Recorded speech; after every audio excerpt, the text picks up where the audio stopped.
Do you deal with like a lot of clients that think that if you are representing them now, they can just kick their feet up and just... I think that's an assumption, but I set them straight, you know, right off the bat. You know what I'm saying? Like, I'm still working hard every day. Who the fuck are you to chill? You know what I'm saying? Like, you know, I'm up around the clock. I mean, you know, my husband the other day was like, "You've been up for 48 hours. I'm gonna make you pee in a cup." It's like, you know, but it's still a grind. You gotta stay hungry. You gotta stay focused, and you gotta stay dedicated to what it is you're doing, or just go home. Yeah. Like, give it up. You know.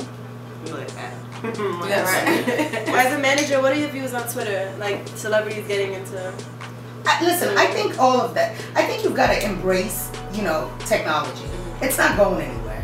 And I think, you know, hey, that's one of the music businesses, I think, biggest missteps in the early, you know, part of the emergence of, you know, digital music and all of these other social platforms and stuff. You've got to, this is an opportunity for you to directly connect to your fans instantaneously, right? It's all about being able to form that connection with them. And prior to social media, our only opportunity to do that was by putting a piece of product in a brick and mortar, you know, store where they'd go in and they'd stare at your picture, and they'd read what you had to say in the liner notes, and they'd think that they got to know you, and the closest they ever got to you was, you know, third mezzanine at a concert, right? So here, you can talk to them, you can communicate with them, you can find out what they want, you can find out what they want to hear from you, and you can create a direct relationship. I think it's insane that anybody would think that there's anything negative about that. Right. You know? Especially if you understand that you're a brand, and music is your means of communicating with your fan, but it doesn't have to be the only product that you service to your fans. Right. And if you understand that, then you want to maintain that open line of communication. Right. Busy gets himself into a compromising situation. Yes. Okay. And there might be a sex tape out that Cat Stacks has.